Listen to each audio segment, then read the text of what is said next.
বাংলাদেশের 16-17 কোটি মানুষের মৌলিক অধিকার সংক্রান্ত লঙ্ঘন সংক্রান্ত মামলা উচ্চ আদালতের বিচারকরা শুনেন।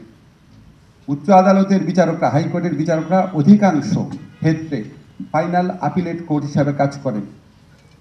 আর্টিকেল 102 এর ক্লজ 2 এর আন্ডারে এমনকি নন ফান্ডামেন্টাল ইস্যুতেও তারা কনভিন্সড হলে ইন্টারভিন করতে পারেন।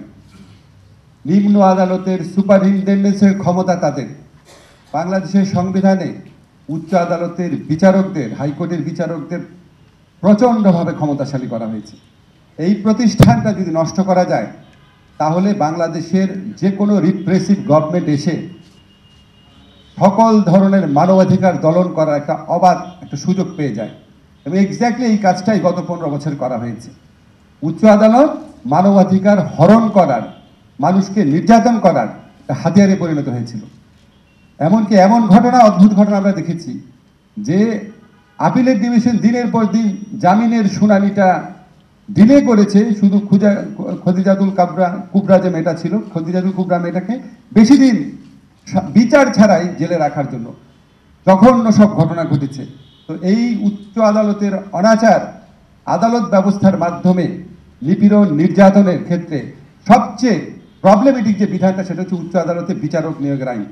নামে কি হয়েছে এটার বহু উদাহরণ আছে। আমি লয়ের টিচার ঢাকা ইউনিভার্সিটিতে, আমি এখানে 33-34 বছর পড়িয়েছি। বোরহান ভাইও আছে, he could bear me out. এখানে কি কি ঘটনা ঘটেছে শোনেন।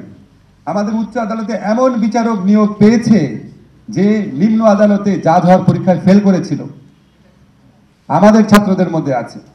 আমাদের উচ্চ আদালতে এমন বিচারক আছে যে ইউনিভার্সিটি ভর্তি পরীক্ষাতেই ফেল করেছিল, ইউনিভার্সিটি ভর্তি হতে পারে নাই, ল কলেজ থেকে পাশ করেছে।